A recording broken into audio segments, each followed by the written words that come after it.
移師將我哋嘅真人社區真人生活社區咧就移師去到嚟到和光喺呢度開始嘅，咁啊歡迎大家live 上面嘅朋友啦，同埋歡迎我哋稍後會睇我哋錄影嘅朋友啦，當然唔少嘅都係現場今日嚟嘅朋友啦，咁係啦，多謝大家。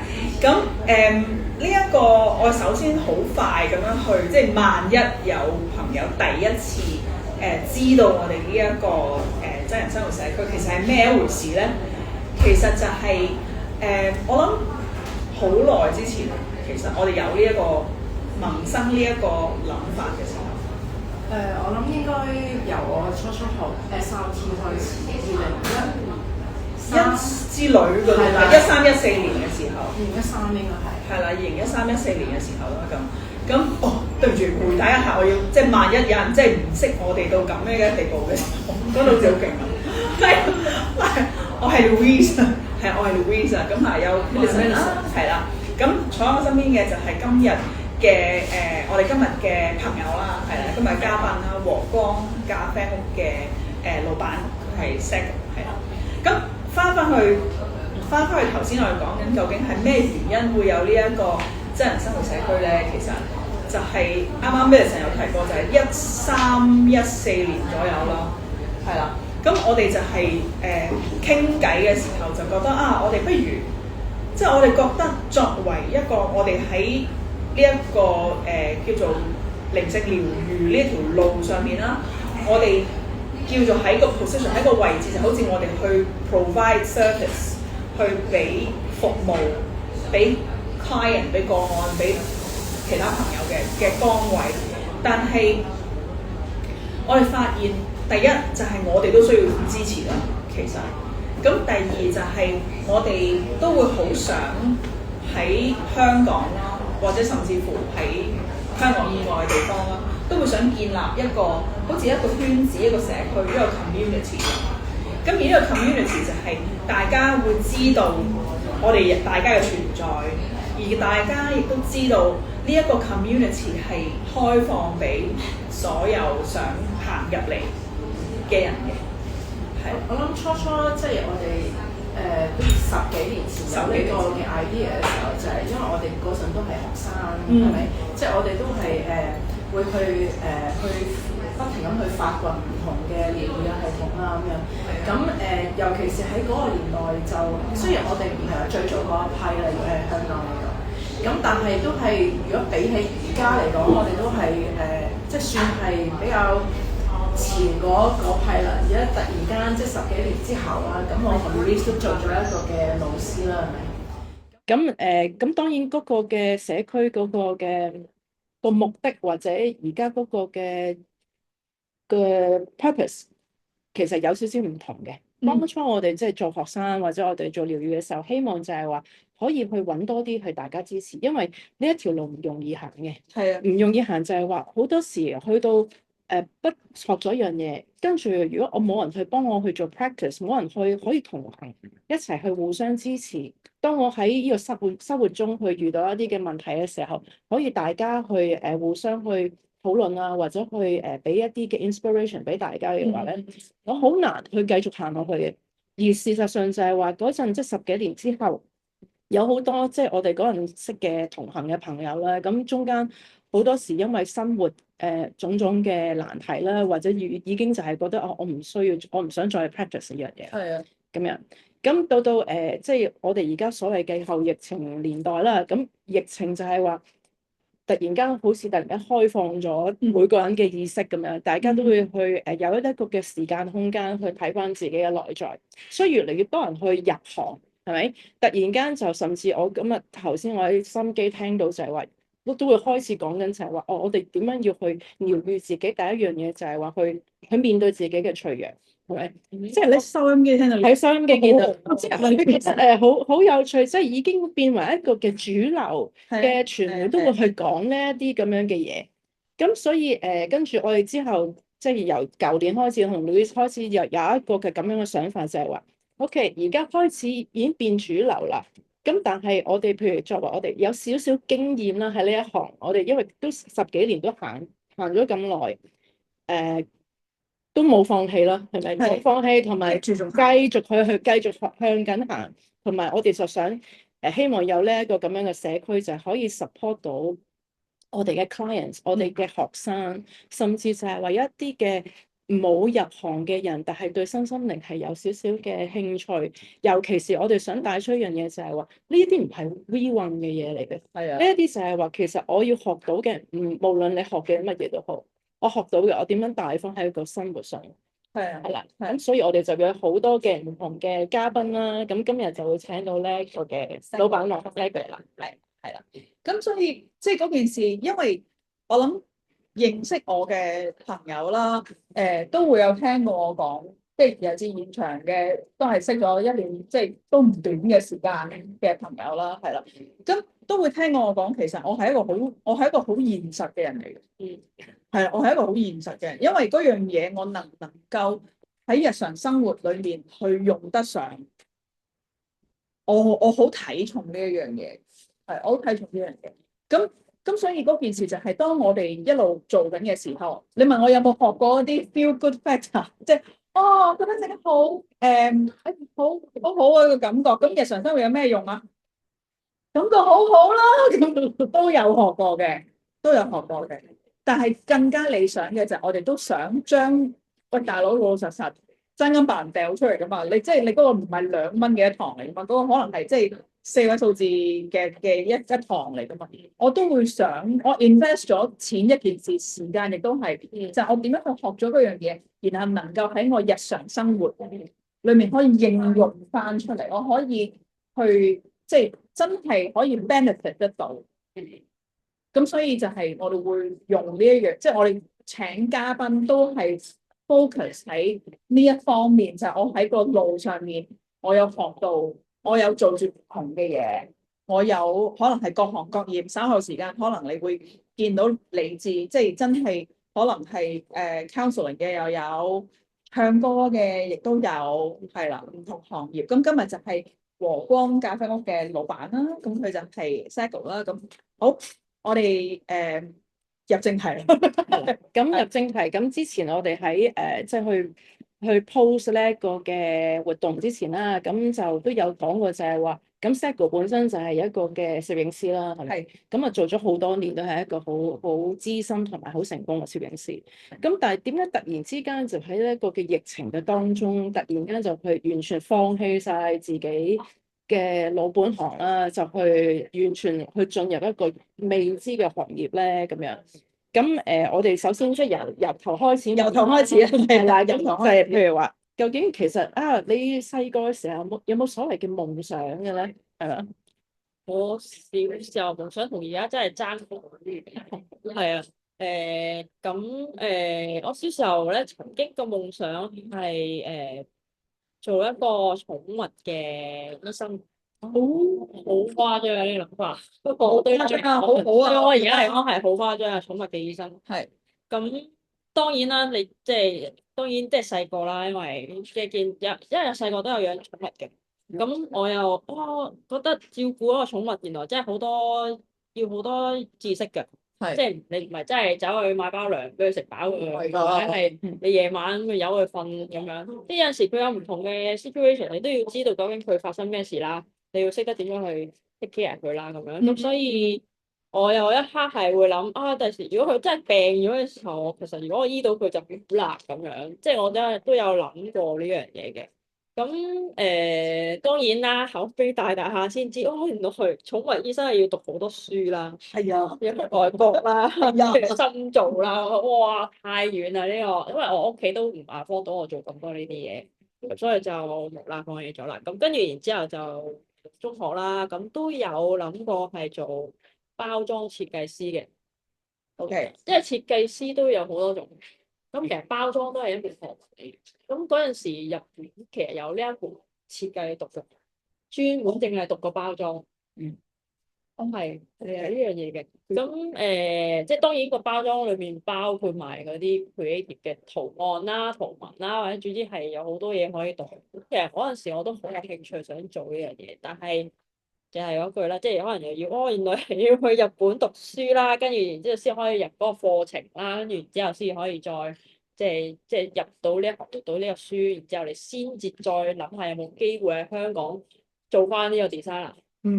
如果以前嚟講咧，而家就梗係好多人會自發性我自己叫做 freelance 接 job 咁樣，但係講緊10幾年前，其實真係冇乜人會咁膽粗粗話我 freelance 啊咁樣，即係大家都係會打工嘅比較多。係啦，咁所以就會開始諗有冇一間公司係請呢啲 designer 去做呢樣嘢咧，即係都會諗長遠啲。咁當然後尾都一直就冇啦，冇做呢樣嘢。係，咁所以你細個嗰陣時就係諗，即係坦白講，我都有諗過要唔要做。我知道讀獸醫係一回事嚟嘅。我就睇細啲睇自己，就係做護士，即係諗住獸醫護士，獸醫上到護士。但係我點解冇咗呢回事？係因為我知道我要接好多可能日常生活咧嗰啲主人咧，要帶啲動物嚟打針。即係打針唔係打咩先嗰啲，驚打針嘅。我唔係嗰下，而係佢要送走隻動物。我會崩潰啊！我個位，我會鬧佢。你好負責任㗎你，我會鬧佢㗎。所以我就打消咗呢啲。咁但係後尾到你發現，原來我自己想做嘅呢兩樣嘢都即係，好似未必能夠喺當下實現到嘅時候，咁你嘅心情，你點算啊？反而因為其實我畢業之後，屋企有啲財政嘅困難，即係變化。反而到咗嗰一刻，我會 focus 咗喺我要拯救咗個屋企先。係啊，即係而唔係再去諗自己個夢想係啲咩。係啊，即係起碼我有大概5、6年嘅時間，完全係冇自己嘅夢想，即係真係一路不斷揾嘢做，有咩就做住先啦。因為屋企已經冇咗收入啦，咁就嚟住都冇地方住嘅時候，咁梗係要嗱嗱聲揾份工做先，即係真係好現實嘅。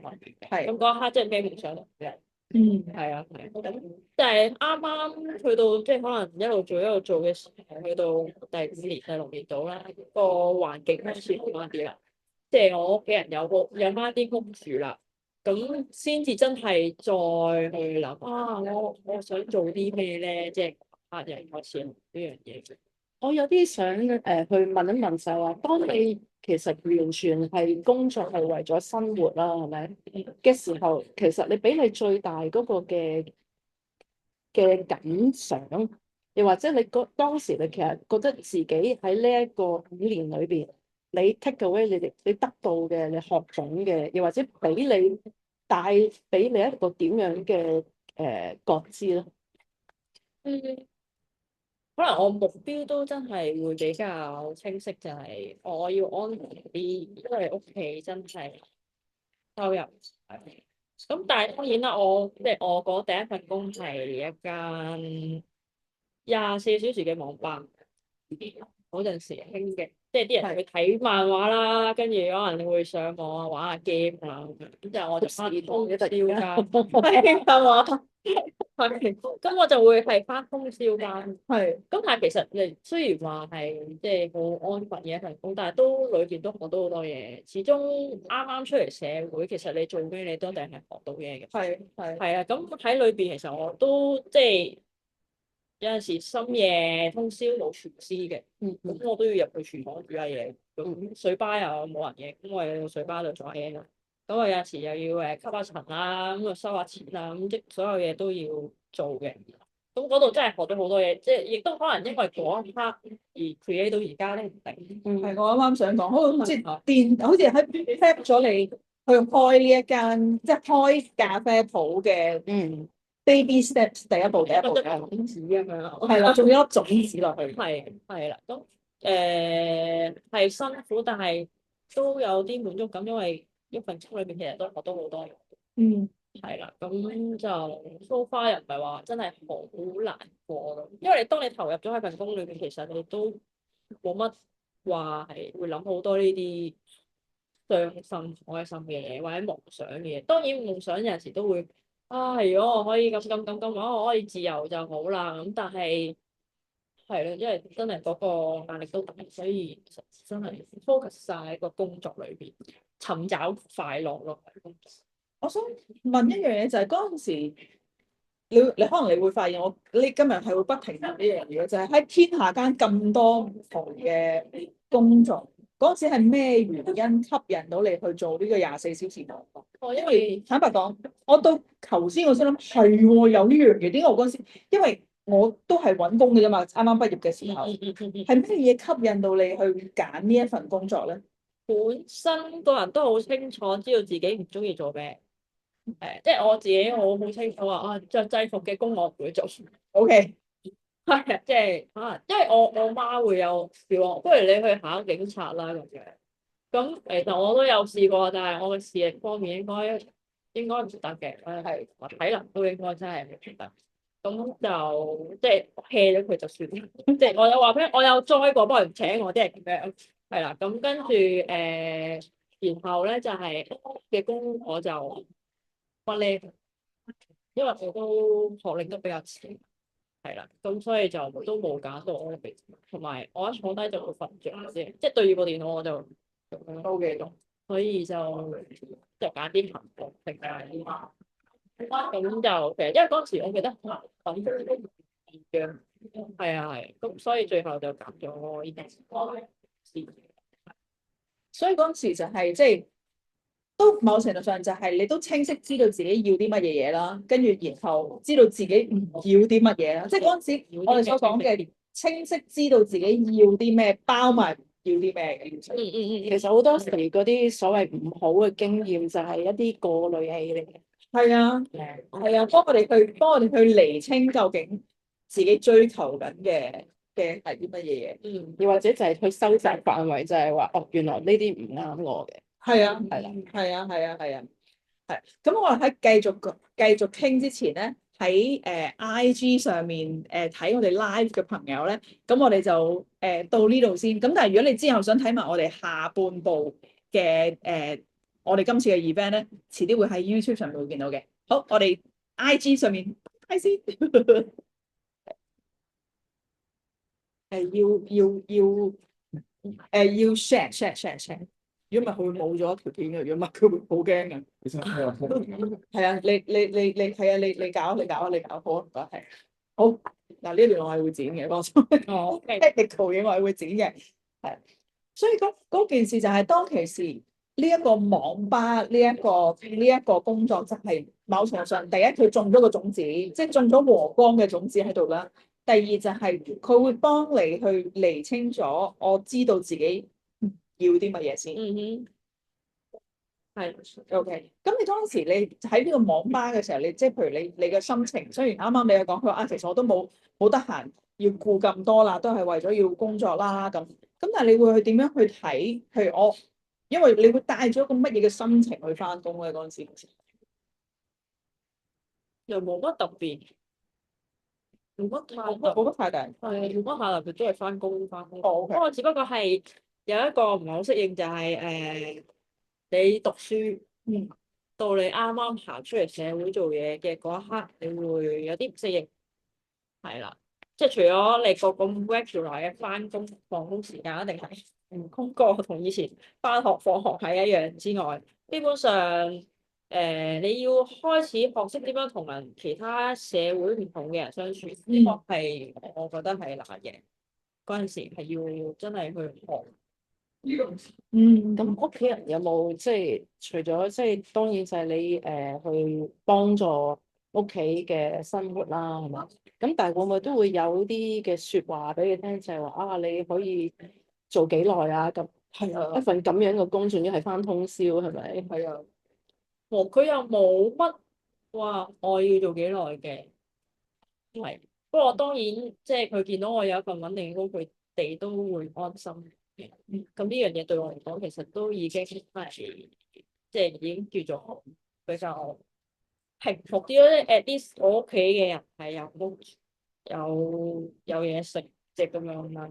咁之後突然間就係一個好大嘅轉變啦。你諗下，有一個所謂嘅，雖然譬如可能做網吧去 tend to，即係去照顧一間網嘅吧，唔係一個即係一個安定嘅工作，但係亦唔係一個或者有好大發展嘅工作。係啊係啊係啊係啊。咁而家實在都證明咗啦，因為已經唔需要有網吧呢啲嘢。係啊係。突然間點解會跳咗去做影相嘅咧？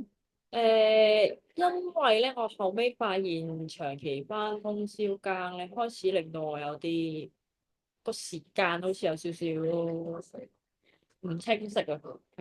因為我會有陣時，譬如可能放假咁，但係我通宵，即係可能第二朝嘅8點鐘就放工，咁我就返去瞓。我瞓到又係8點鐘起身嘅嗰個8點鐘咧，我會突然間即係好 short 咁咯。究竟呢個係朝頭早嘅8點鐘啊，定係夜晚嘅8點鐘？生理時鐘亂。係啦，開始亂啦。咁跟住然之後就同埋好似冇放我假期。哦，係，因為瞓咗返通宵。咁所以就開始要唔得啦，即係我見屋企又好似即係都有翻啲，有翻人揾到嘢做，咁就開始要去揾個第二份工啦，即係都係可以長做啦咁樣。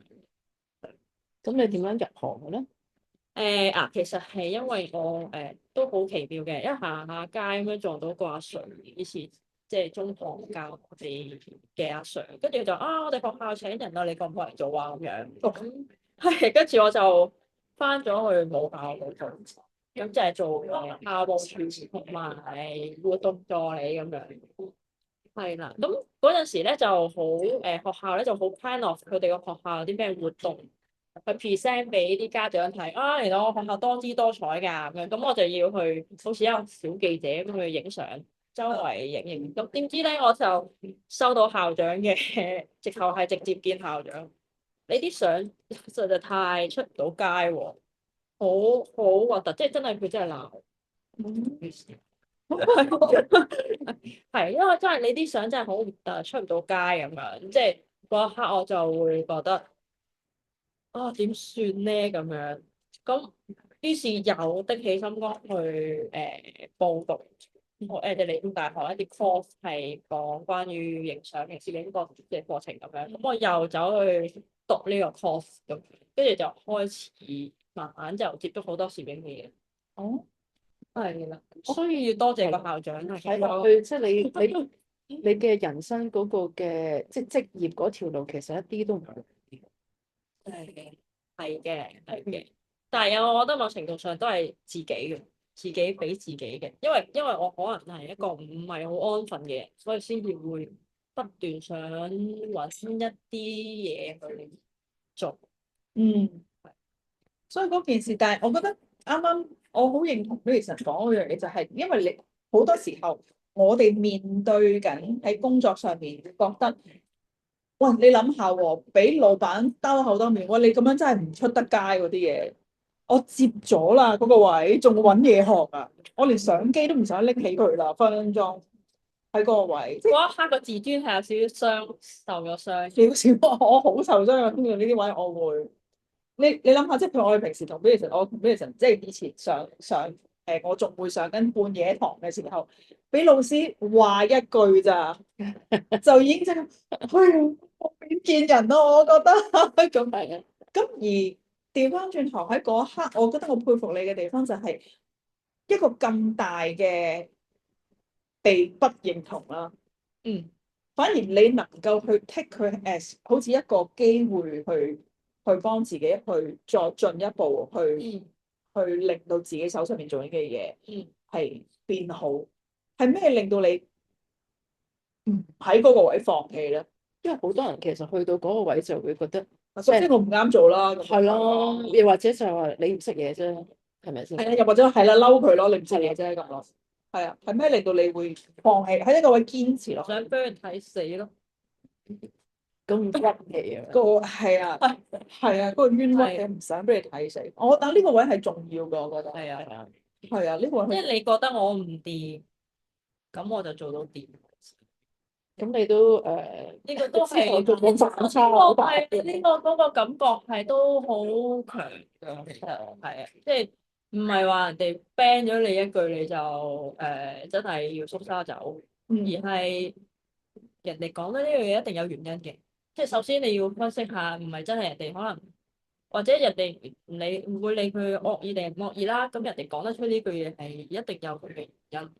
咁亦都要去諗下，係我真係做得唔好咧，或者係我真係點樣可以令到件事好咧？咁樣即係呢一下嗰個。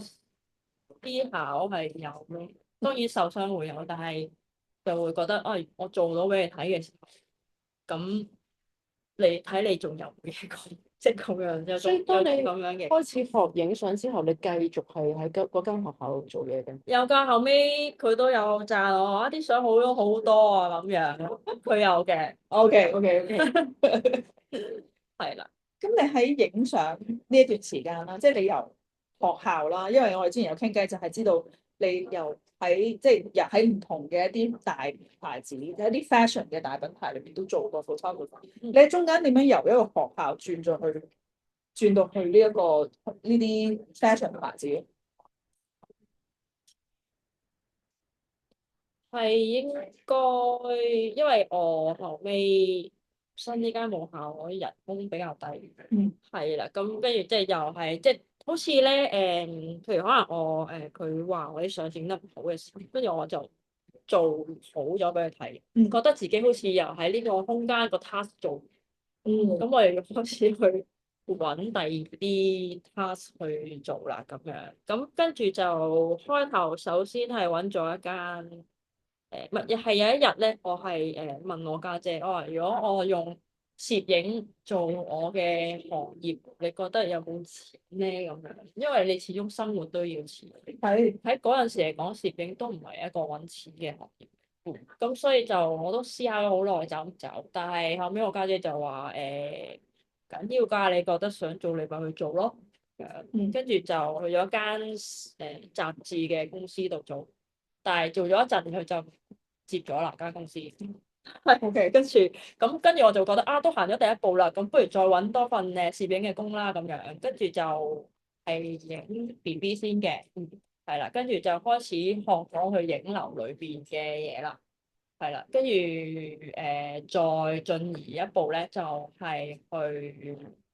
因為後尾又係嗰個老闆實在太 harsh，即係咁鬧，我頂唔順啦，真係咁火係啦，咁我真係頂唔順啦。跟住就攞辭咗嘅，攞辭咗嘅嗰2-3個月裏面，其實係好沉嘅個意識，係啊，因為覺得好似影即係俾佢鬧到我影相係好似一壺垃圾咁樣，因為喺佢嘅眼中，佢覺得你要將啲相賣高價錢。先至係叫做有價值，而唔係你影得靚咁樣就叫有價值嘅。即係佢真係好似想將我扭曲咗我嗰個思想，所以變咗我最後都係一定要裸辭。然之後揾下就揾到去咗 IT，係啦，咁就第一間 fashion 嘅公司啦。咁裡面就有一個好好嘅阿 head 就不斷教我好多嘢，我亦都覺得喺裏邊係見識咗好多嘢，即係包括係一啲好 fashion 嘅嘢啦，有好多好好嘅 designer 啦，marketing 啦，跟住啲人話 IT 好 cool，不過係好 warm 嘅其實，OK 係啊，其實係好 warm 嘅，咁同埋都見識咗好多同啲明星嗰個距離近咗好多，係啦，我會成日都接觸到好多明星嘅。咁就真係成個眼界係闊咗好多。咁當時你做呢份工嘅時候，你屋企人有咩感想？佢哋其實一直都覺得我影相係揾唔到食，唔安分。係啦，唔安分嘅，揾唔到食嘅。一直都叫我，不如你揾翻份文職做下啦。即係我屋企人係想我 stable 啲，安安定定咁樣揾翻份工做啦。但係我就一直都係不斷地揾緊一啲係係咯，喺佢眼中唔 stable 嘅嘢嘅。喺中間，你嘅屋企人即係每一次見到你揾一啲喺佢哋眼中唔 stable 嘅工作嘅時候，有啲乜嘢令到你覺得即係除咗我做開就做啦之外，總會有啲嘢係喺你裏面係覺得唔得，呢一條路係我嘅路嚟嘅。仲要就係我唔聽，我唔聽係啦，我唔係啦聽話，有啲咩選擇唔聽話？因為佢哋其實都聽到阿媽打電話嚟，係唔係我知道佢哋都即係冇按照住佢哋嘅路去行係會改到，但係我媽媽就會出聲咯，選擇唔出聲，佢會鬧嘅，佢又唔會嘅，佢會出聲，佢會唔理，當睇唔到咁樣，咁所以又冇乜騷擾我，咁所以就繼續。係咯，咁我繼續行我嘅路咁樣咯，即係咯，只係我覺得呢一種媽媽嘅係即係好係香港人或者華人嘅媽媽嘅 support 嚟㗎啦，已經係啊，都係嘅，係，因為譬如我哋細個嗰陣時，我就會覺得哦，你要尤其是即係我哋呢啲 generation 係會覺得啊，你要支持我，你愛我，點解你唔開聲咧？你要用鬧去冇㗎，係啦，我哋係即係我係冇㗎。冇㗎，所以一路係細個嗰陣時就會依然覺得，哦，你唔開聲講，你唔話支持我，就等於唔支持我啦。其實已經冇話係去禁止你做某一樣嘢，已經好好啊，已經係已經好好啊。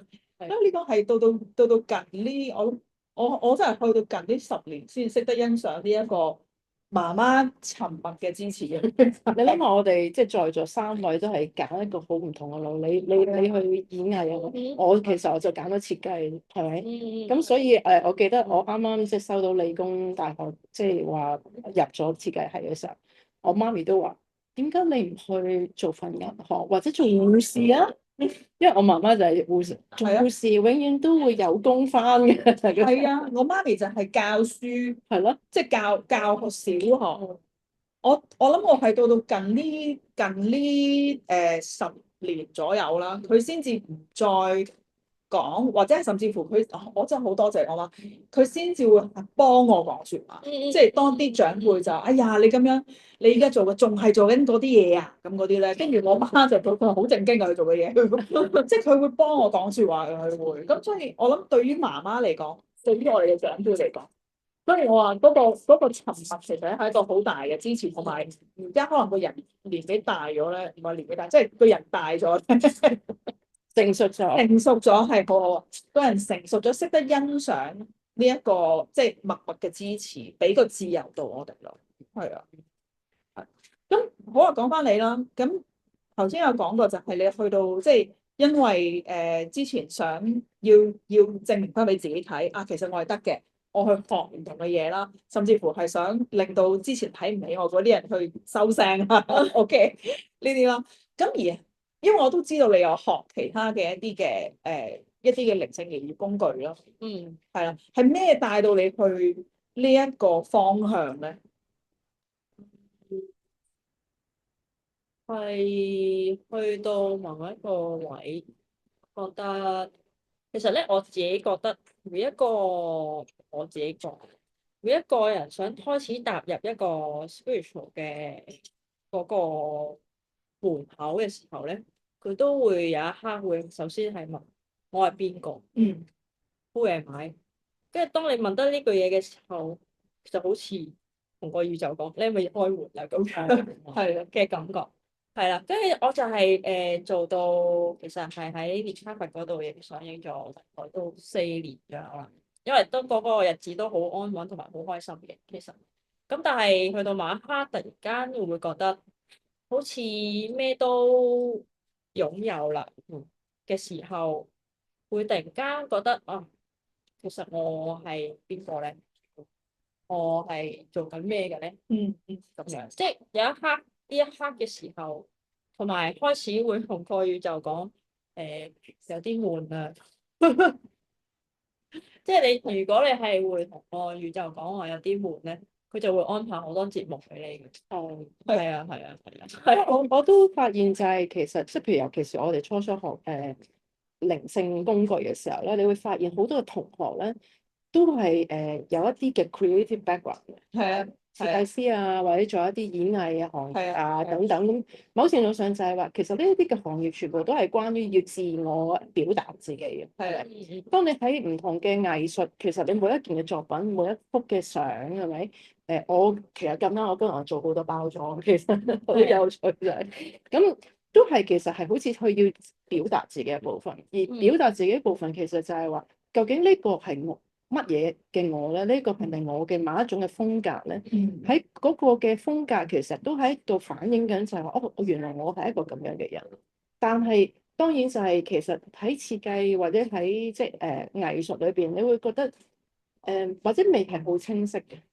未係好清晰，就話究竟可以去解答到我係邊個？係咪？咁其實到我自己都有同樣嘅嘢，就係話我一直都去尋求一樣嘢，就係我更加想清楚去知道我係邊個，我係做緊啲乜嘢嘅時候，跟住就行咗叉咗隻腳。係啊，跟住就係啊，開門嘅，跟住係啊，自動會有啲人叫你開門咁樣。阿姨就話：呢度開，我係啦，係啦，即係咁樣就開始咗，係咯，探索宇宙嘅。咁你即係譬如探索咗宇宙嘅時候，你會覺得就係你喺嗰度得到啲乜嘢咧？即係能唔能夠解答咗你某一啲嘅問題咧？絕對能夠，係，即係我係其實係因為有個朋友本身學咗 SRT 先，開始跟住佢就即係 share 俾我，有趣，我覺得呢樣嘢咁樣，跟住我就自己走去學啦，就係嗰陣時係 Shirley，即係我16係16年左右咯，係啊，2016咁樣，咁就去咗 Shirley 度。咁因為一路學呢個 system 嘅時候咧，就覺得哇，佢解答咗我好多我以前覺得好奇怪嘅問題，例如咧，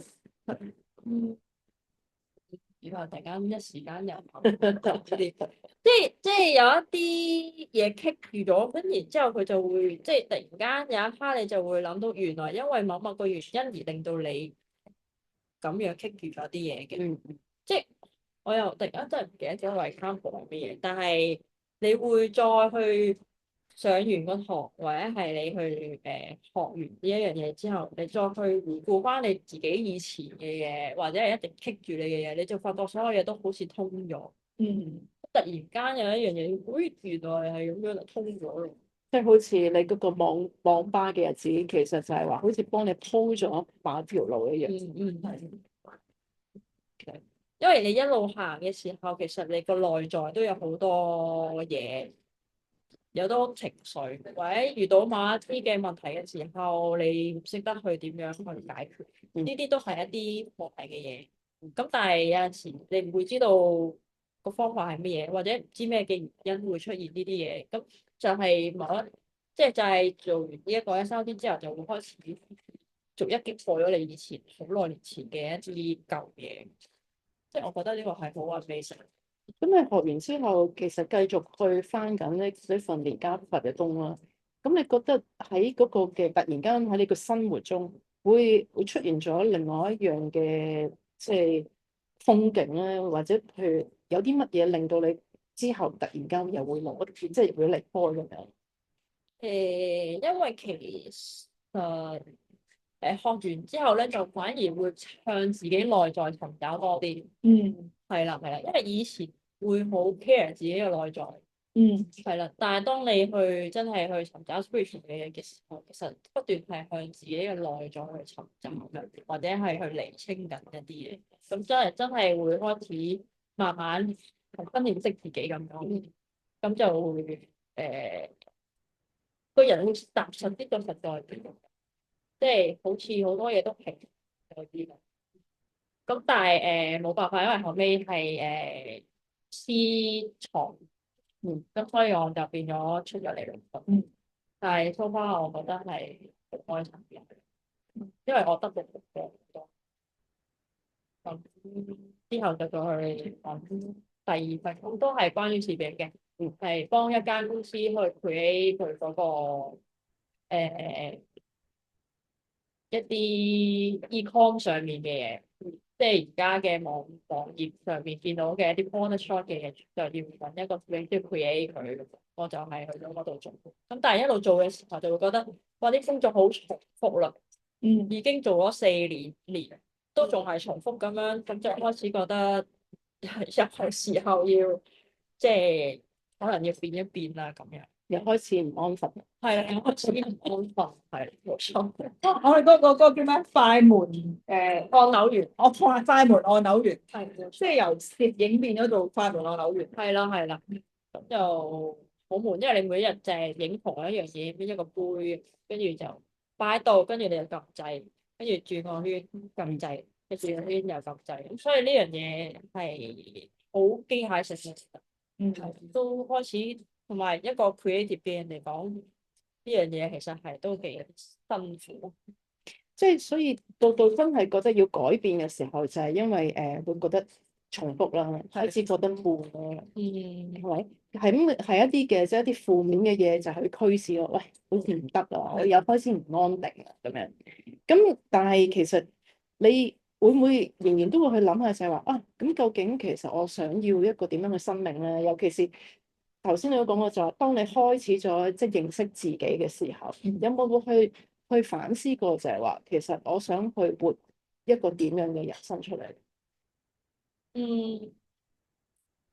反而其實反而令到我更加去 confirm 自己過去嘅一啲捨棄或者係去向前追求嘅嘢，因為我覺得即係越嚟越覺得係呢度嘅人生就好似一個旅程，旅行咁樣，你嚟咗呢個地球旅行，咁你冇理由淨係日日淨係喺間酒店度，跟住出去附近嗰條街度行，然後翻酒店，跟住又出去條街又行。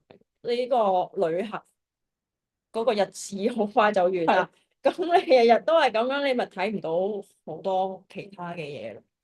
但係其實好多人嘅生活係咁樣嘅。但係我自己個感覺就係，既然嚟到旅行啦，咁點解唔周圍去睇下嘢啫？咁樣即係嗰個感覺係，即係有叛逆嘅。係啊，即係好中意去周圍探索啲新嘅嘢啦。當然我明白係即係旅行就容易啦。咁真係人生要改變一啲嘢係需要好大勇氣。咁但係我自己就會即係真係會有呢個勇氣，掉咪掉咯，係掉啊，向前行啦咁樣。係，即係同埋要同自己講冇得翻轉頭㗎，你淨係向前行啦，向前行啦，所有嘢都係咯，所以咁多掛咯。我覺得同你傾偈嘅時候咧，呢一句説話，你係講咗好多次嘅，就係我冇得翻轉頭嘅。係啦，咁因為嚟到呢一刻，即係你由之前屋企希望你可以穩定啲，然後你喺個位，你嘅叛逆嘅靈魂就開始喺嗰度就發揮出嚟啦。到你嘅生命開始穩定，突然間又唔再穩定啦。咁你喺嗰刻，因為我知道你已經，我媽咪嗰邊已經算㗎啦，佢默默嘅祝福嚟㗎啦，嗰個已經。咁但係你喺自己心裏邊，除咗你覺得啊，我要變咯，你會唔會你會有咩感覺咧？喺嗰刻，即係譬如我要去由大公司去到轉到去一啲 e-commerce 嘅一啲細嘅台啦，然後去到快門按鈕員，到我真係要跳出嚟啦嘅時候，嗰一刻有啲乜嘢驅使你？就係即係譬如好似啱啱我哋成日講啊，究竟我有想 achieve 到啲乜嘢嘢，所以我揀呢一條路咧。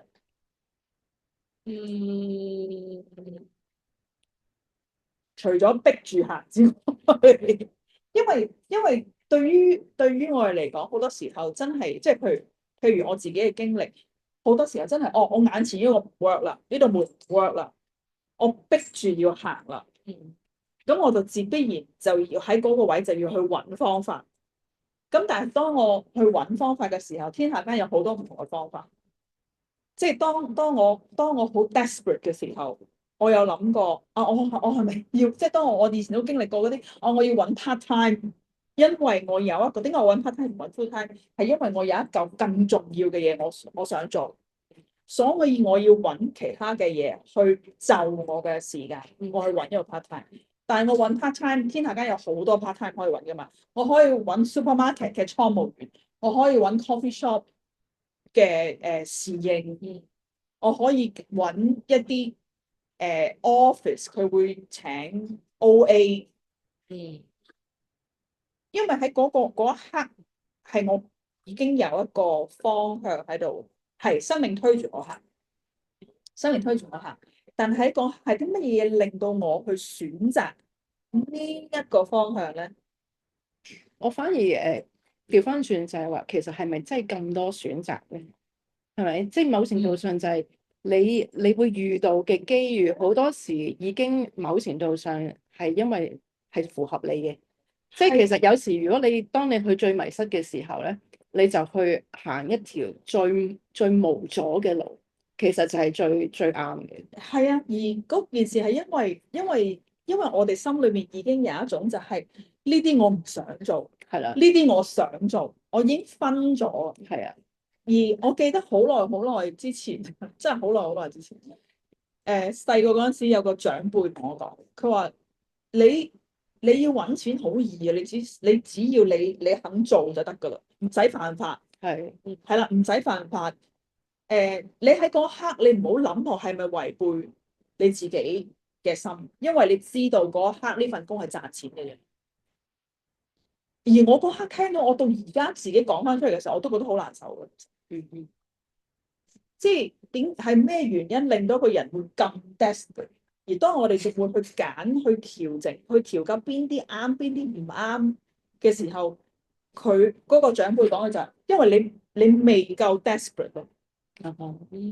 好多人去到呢啲位就會去揾師傅。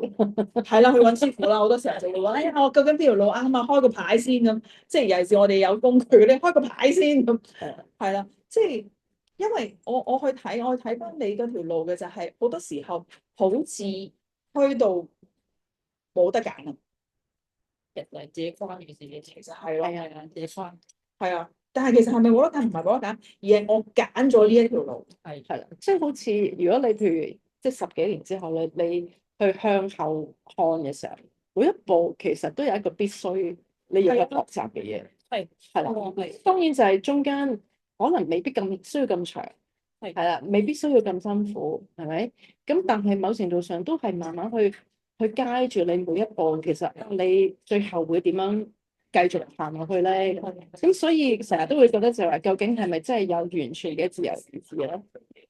我覺得呢個係 yes and no 嘅，係啊，呢個 yes and no，即係嗰個自由同埋嗰個選擇係 yes and no 嘅呢個位係，又或者係你可以即係如果我哋要賴皮啲去講嘅時候，喺嚟地球之前揀咗咪好大嘅自由咯，嗰個係一個即係好賴皮嘅講法。但係我翻去你嗰度就係，當你經歷一個好穩定嘅生活，然後你覺得好似啱啱我哋用嘅字眼就係個靈魂個半夜嘅靈魂又出翻嚟啦，好唔安分啊其實。咁你下一步你當其時離開咗嗰個快門按鈕員嗰個崗位之後，你係去？其實一直都有諗過，我嘅下一步係做咩嘅？咁心裏邊亦都有一個大概，即係真係想，即係因為嗰段時間應該係好多人都走去開咖啡店，係啦，好犀利。咁我自己都會開始陌生呢個，不如都試下開一間啦，細細間咁樣，咁就真係試下做一個老闆啦，或者係打工打咗10幾20年啦，不如試下換下角色，試下做老闆嘅角色會點咧？即係或者係做一個 business，真係 for 自己嘅一個 business 嘅人會點咧？覺得係心裏邊都已經有一個咁樣嘅諗法。係啦。咁當然個時機我就覺得開始以為成熟嘅時候，咁就去做咗呢一個決定啦。因為嗰陣時我租呢度嘅時候，其實都未係疫情嘅。係啦。咁當我真係 confirm 要租嘅時候，就已經係疫情嘅開始。係啊。咁但係可能大家都會覺得唔係啊，過咗個疫情應該又會好翻嘅啦，個經濟，即係估唔到係鼓勵自己，而家係最低嘅水位嚟嘅，咁你去啦咁樣，咁啊去啦，咁啊就租咗呢一度。咁你唔知，但係真係冇人估到個疫情過咗之後會係比疫情嗰陣時更加差，其實個經濟環境。係啊，即係變咗而家就真係，唔係其實都keep 住繼續好努力去做嘅。但係當然呢個過程我覺得都難得，因為真係學咗，因為本身飲食業同我以前做嘅所有嘢根本冇關係，完全係另一個世界咯，又去咗，咁就會係又係學咗另一個世界嘅一啲知識喺度。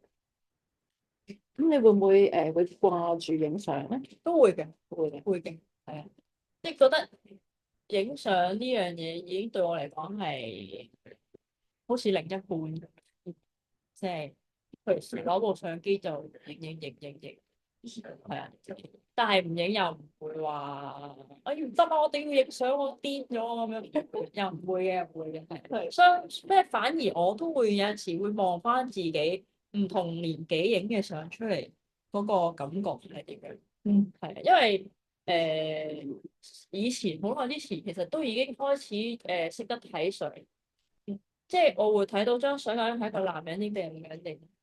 係啦，即係會直頭係後尾係會去到用咩鏡頭影，我都會識得分。係啦，咁所以我好想知道自己可能細個影嘅 angle 係咁嘅，可能大個影嘅 angle 又係，即係裏邊其實一張相裏面睇到好多嘢嘅。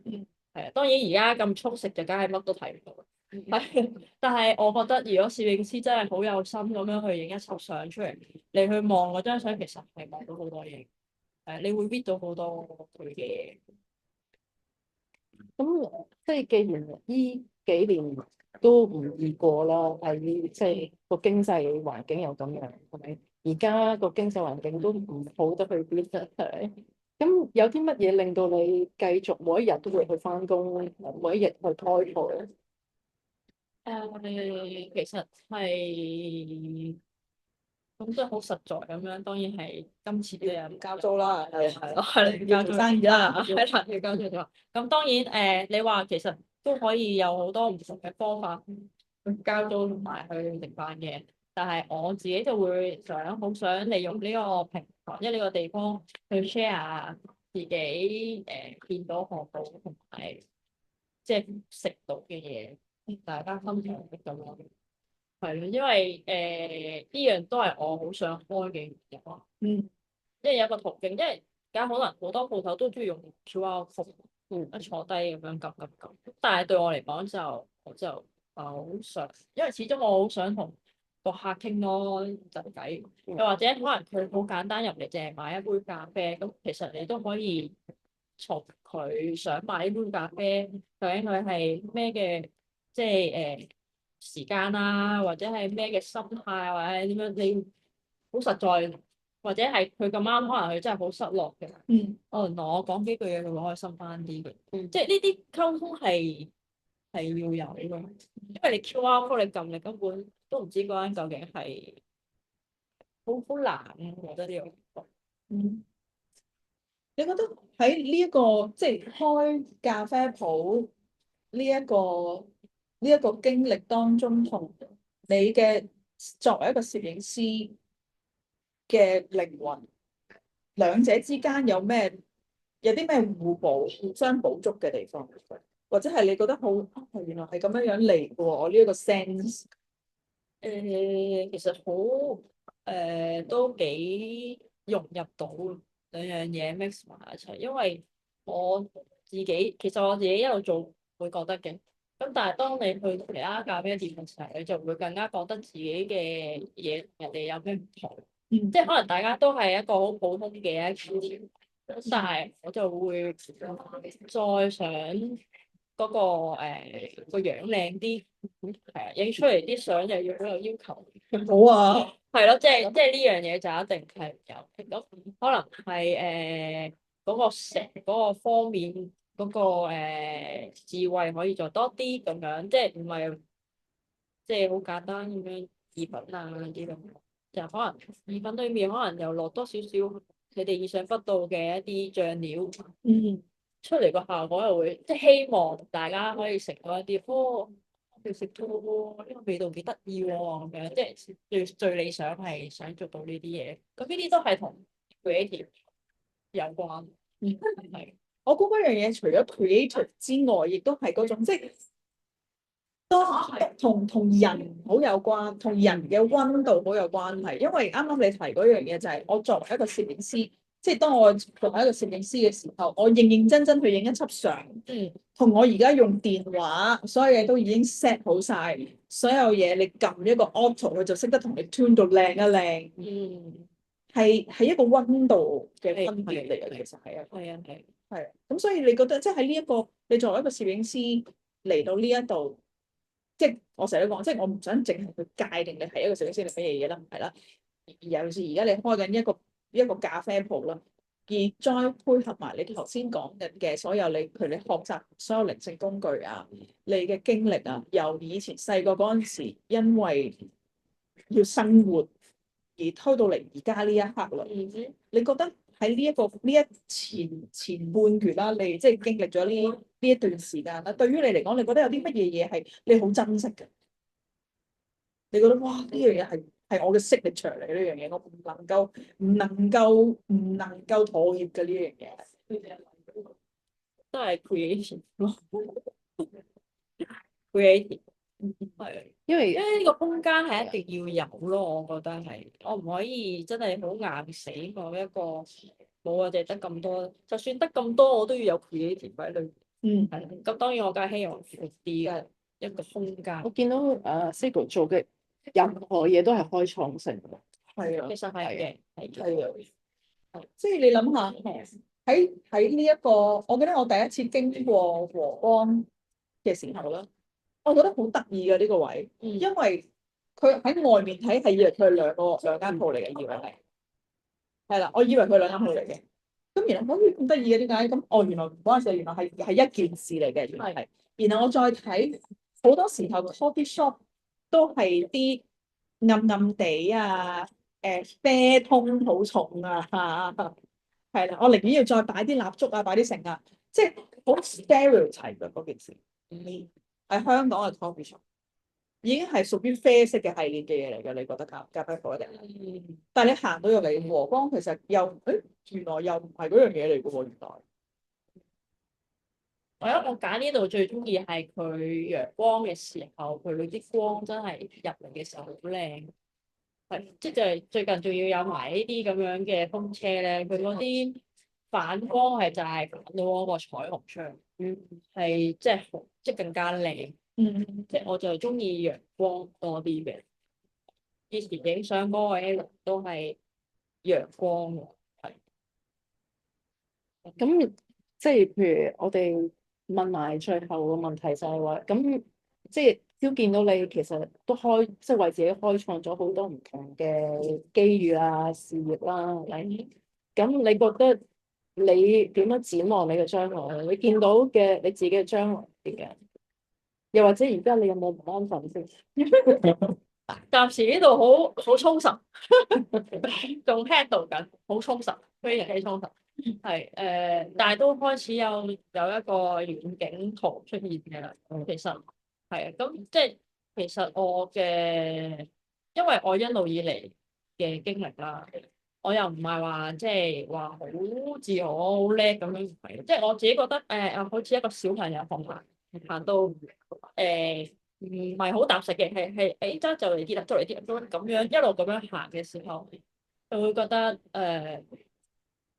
雖然唔係好穩定，但係都行咗一段路。係啦，但係好特別嘅路。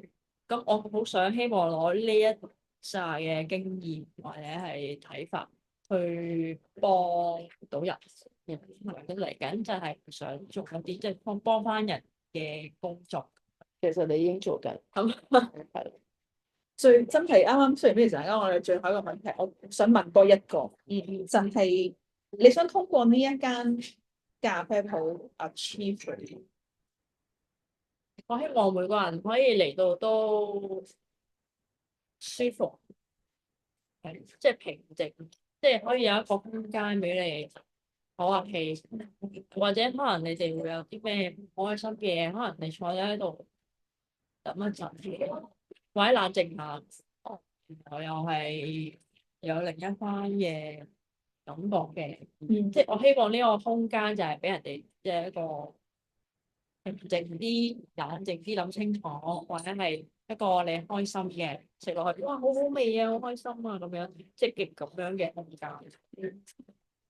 咁你揀呢一間咖啡鋪，你去改呢個名嘅時候，因為我哋成日都講我哋自己嘅名啦，或者係有下一代嘅時候個名啦，甚至乎小寵物嘅名啦，其實都係有一個寄望，有一個寄語喺中間嘅。你揀呢個名係咪就係你啱啱即係和光呢個咖啡鋪嘅名？係咪就係你啱啱講嗰個寄望？係嘅，其實係嘅，因為和光其實個意思係佢個光芒咪話係好四射話俾人聽好 shine 嘅，呢度好勁嘅，好強係喎，即係反而調翻轉係和光同塵嘅意思係將一啲好嘅嘢係即係叫做收斂啲，係啦，等人哋慢慢去感受到嘅。即係可以喺塵世間去感受到嗰個光，係啦，即係大家希望係可以都好 warm 咁樣去生活，即係因為有陣時你太曬曬傷噶嘛，係啦，即係柔和啲嘅光輝係對大家嚟講係一個舒服環境，係都係嘅。即係我覺得嗰個係喺而家呢一刻，可能係太過鋒芒不露嘅光係會反而會殘到人嘅，係啊，會殘到，係啊，會殘到人，所以好溫和、柔和嘅光就會舒服啲，可以吸引到其他。係啊，好咯，好多謝晒Sago，係啊，多謝晒，又多謝現場嘅朋友啦。咁我哋又係啦，又係廣告嘅時間啦。咁其實呢一個我哋嘅真人生活社區咧，其實係每一個月我哋都會有一次嘅。